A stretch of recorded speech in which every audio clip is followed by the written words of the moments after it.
y'all. It's about that time we get into our feature for the night. Just a quick little preface before I bring somebody up here. I actually met this poet at our last WordPlay Thursday over at Somerset. Like most poets, when I first meet him, I'm still relatively new to the scene myself. Honestly, I've only been doing this for about 2.5 years. And when I stepped into this room and I brought him up to the stage, I didn't know nothing about this man. I asked him if he was new to this. He was not new to this at all. I was taken away, actually, because he got up there, and not only was he just so eloquent with his verbiage, but his message and his movement and everything that he was speaking about just resonated so well, and it just had such purpose behind it. He is a former educator and a slam poet. Without further ado, please welcome Bryan Beechaum up to the stage.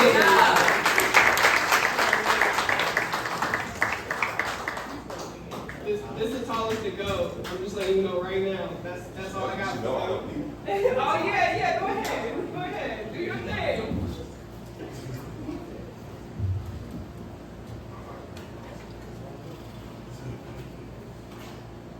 So what I wish? That's an interesting question. I wish for a lot of things. I wish I wasn't clumsy enough to trip over my own 2 feet every day. But I've been doing that my entire life. I suppose why I keep tripping up and making the same mistakes, like falling in love with girls either too scared or hurt to ever love me back. I wish I could have a relationship end without having to hear the words, "You're too good for me." Like that makes me feel better about this situation. It doesn't. Only reminds me. A long night like that, y'all. I wish I wasn't clumsy enough to trip over my own 2 feet every day. But I've been doing that my entire life. I suppose why I keep tripping up and making the same mistakes, like falling in love with girls either too scared or hurt to ever love me back. I wish I could have a relationship end without having to hear the words, "You're too good for me." Like that makes me feel better about this situation. It doesn't. Only reminds me of the day when I realized my basketball talent could never equal my love for the game. See, that day, I wish so hard my abilities could match my passion, but see, all of that pales in comparison to my biggest wish of all. What I wish more than anything is I could have one more Sunday with my grandma. I wish I could wake up on my grandmother's couch with the smell of bacon and eggs, knowing I'm about to be dragged to Sunday school, even though I don't really want to. I wish I could hear my grandmother's voice whisper in my ears. I slowly start to fall asleep on her shoulder. "If you don't sit up straight in this church, I'll knock you in the next week." You see, those words, after going so long without hearing your voice, would sound like, "I love you. Grandma, I know you told me don't ever actually dwell on the past, but it's been way too long since I've hugged you. You don't know how many times I've been caught staring at the picture of you on my wall. You don't know how many times I have dialed your number wishing I could call it 804-732-0101. That's permanently inscribed in my memory. It's funny, the reason I'm probably even up here, because I'm hearing I got myself in trouble in school yet again. You gave me my very first diary. You told me every day, just write down how you feel. I was young then, but I quickly became addicted to rhyming words like they were pain pills. Grandma, thank you. I don't know how you had the intuition of knowing that this is what I was born to do, but thank you. So God, me and you need to have a conversation. I have a prayer. I want to change my wish. I wish my grandmother, Sharon Beechaum, could hear me perform just one time. I want you to let her take off her halo for a couple of hours, let her sit in this audience and hear me live. And I would, in the best way I know how, describe the impact she had on my young mind. I would use sentences and words that rhyme to tell her she has an occupied spot in my heart forever. And at all times, I would use similes and metaphors to paint the most vivid picture that will make even Van Gogh jealous, just to describe everything she missed in my life. I would use this stage and spotlight, highlight every accomplishment you had in your own life. And for the last 15 minutes of the show, Grandma, you get the mic. And I'll let you teach all the grandkids you never had the opportunity to meet the most important lessons you taught me. And that's when it feels like all your friends have abandoned you. Your world is crumbling around you, and the cross you carry seems too massive and heavy. You put your faith in God, stay close to family. That's why every time I find myself in trouble, I can't help but remember your Sunday school lessons. That's why every time the family gathers for a special occasion, I can't help but see your face at the dinner table. Grandma, thank you. Grandma, thank you. Grandma, thank you, Grandma, thank you. I know it sounds so redundant. I'm just hoping one of these pierces the pearly gates, that it gets past the clouds, that it reaches your ears. Grandma, thank you for putting a pen in my hand, for showing me who I was meant to be. Grandma, thank you for showing me my destiny. Wordplay Thursday, how y'all feeling?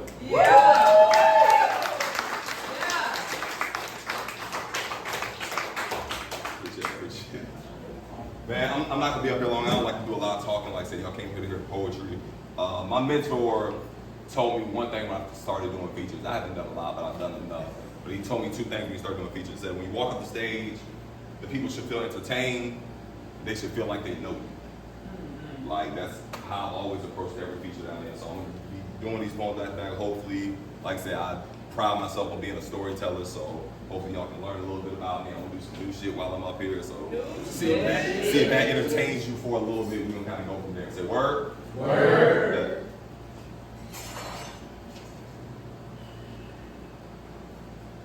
This is how all the best poems start off. My ex said, my ex said, I write poems the same way that I fall in love. That I do both with trepidation.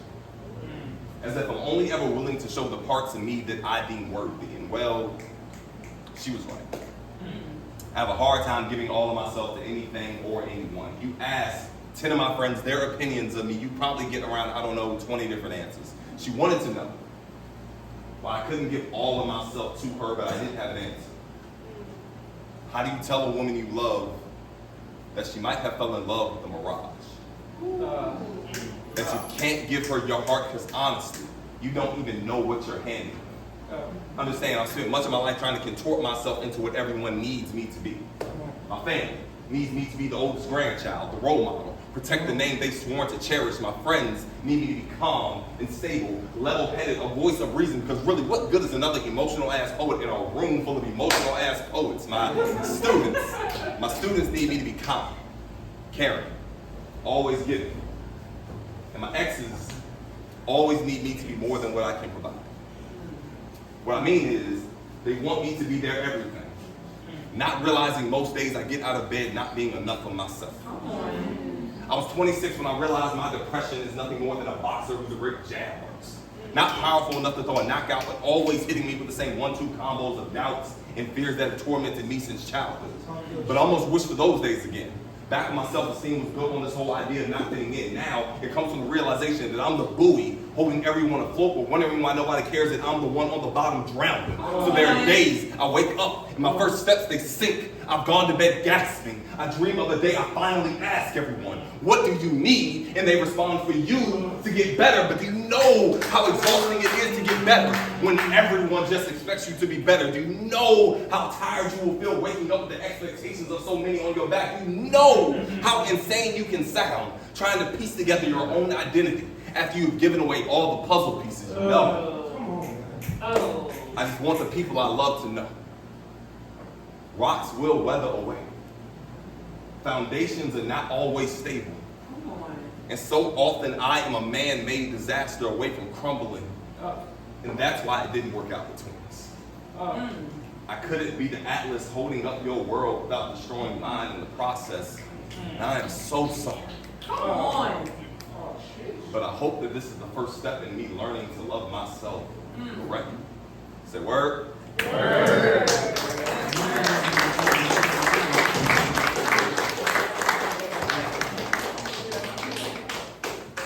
All right, so I'm gonna do this poem that I'm probably gonna retire it soon, but it's like new too, so it's like really crazy.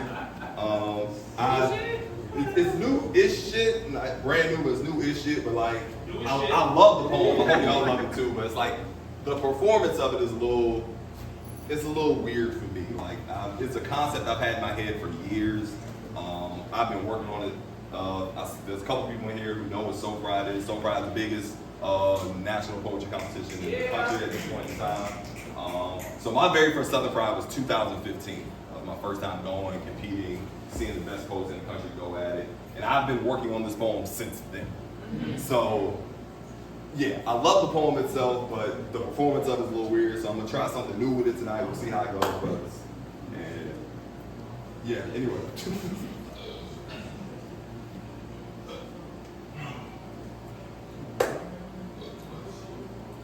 So I remember this day from my childhood that felt like summer. The kind of day that smells like iron and sugar and the sky forgets how to move. My mama told me to tie my ribbons tight so it wouldn't hang, you know. Told me to keep my knees clean. Said this was a family day. You know the kind us white Southerners don't miss. The kind granddaddy brought his boys to, and his daddy did too, so we placed our blankets under the leaning tree. You know the one in all the pictures, the one with bark like burnt hands and limbs so low and thick they hold up history. Now some people have carved their name in it, but we don't need to. The tree already knows who we are. There were pies, y'all, lined up like prizes. Lemon, chest, and pecan, and the men smoked. They spat. They laughed out loud like thunder without the storm. The sheriff said, "This is a good turnout." The preacher said, "Amen." And we played in the tall grass, slapping at any bug that would dare to climb. And then Tommy yelled, "Duck, duck, goose." So we dropped in a circle, like coins in a collection plate. Duck, duck, duck. The word moved like a hymn. Reverent, practiced, passed down like a story with only one ending, and then goose. Malcolm took off. I remember his face being alight with pretend fear, and we all laughed. Even the grown folks turned their heads and smiled. Then came my father's sharp whistle, a sacred sound that means it's time. So we gathered by the tree. The boy was already there, still, tethered, brown skin pulled tight over bone, its eyes searching the crowd for someone who didn't belong, but we all belong here. Mama smoothed her dress. She told me to hush. Said it's not polite to fidget when Americans are being reminded of who they are. The preacher spoke, brief and bright like a match to flame, and when the crate was kicked, the boy began to swing. This slow arc, like a cradle that was rocked by the wind, or a porch swing that was left unheld, and we all cheered. Mama Jean passed her lemonade. My father leaned down and said, "Son, that is how justice keeps its rhythm." And when the sun set, I watched the rope swing like it was still trying to keep the beat. I asked my mama, could we play again? She laughed. Said, "You always want to play the same game at every picnic. Duck, duck, duck, noose." Word. All right.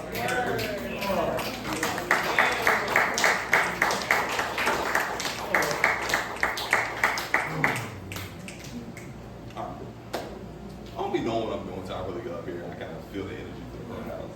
So,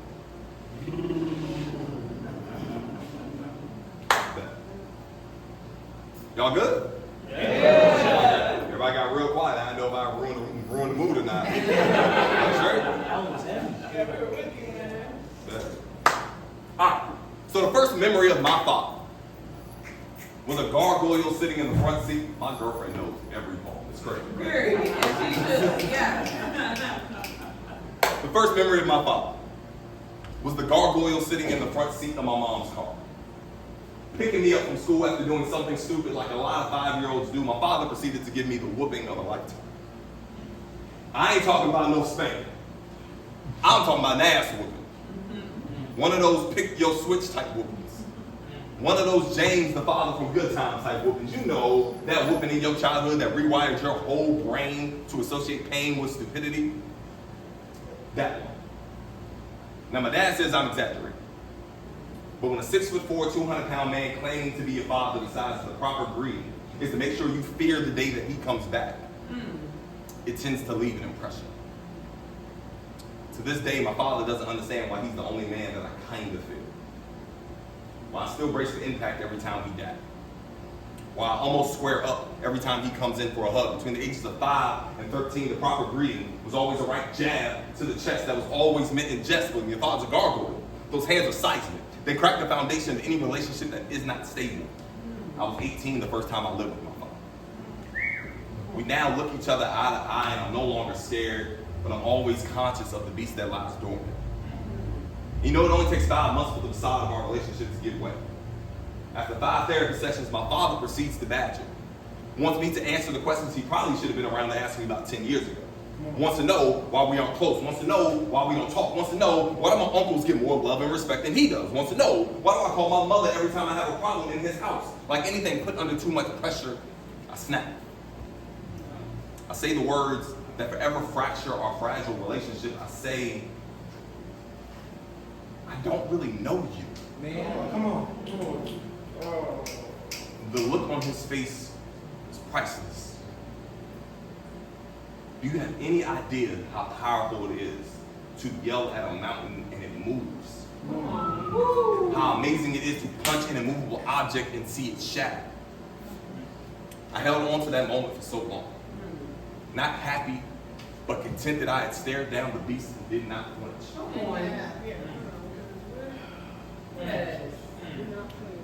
Years later, my mother tells me that day I stabbed my father in the heart. And I thought to myself, was that my way of checking if he had? Or was that my poor attempt at masonry? Me trying to chisel the gargoyle into something that wouldn't scare me when I should have said was I only know the beast. I've never met the man. And there is nothing more frightening than an unknown animal left outside his cage. Work.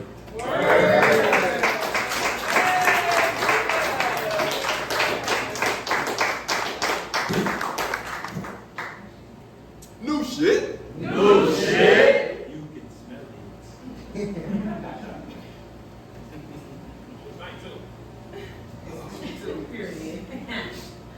No, it's funny, man. Like I said, so yeah, like I said, I haven't talked enough now. I feel like I just been doing bones now. But now I'm like I said, I am definitely new to this area. I moved out here last year. In September of last year, I became a full-time college basketball coach at Wilberforce University, which has been my dream since I was 5 years old. God is good. But with that, before I became a full-time coach, I was an educator. I was a high school history teacher. I've been coaching basketball, teaching since I graduated from college. And Accolades. somewhat, I guess. Thank you. I'm in debt. Thank you. But with that being said, like I said, with today being Juneteenth, like I said, I've always taken a very historical view from a lot of my poems, and like I said, obviously as a historian, I kind of bring a lot of those aspects into it. So this next poem is kind of, once again, it's a concept I've had in my head for years. Hopefully y'all kind of get the concept. Stay with me on that a little bit though. It's going to be very interesting.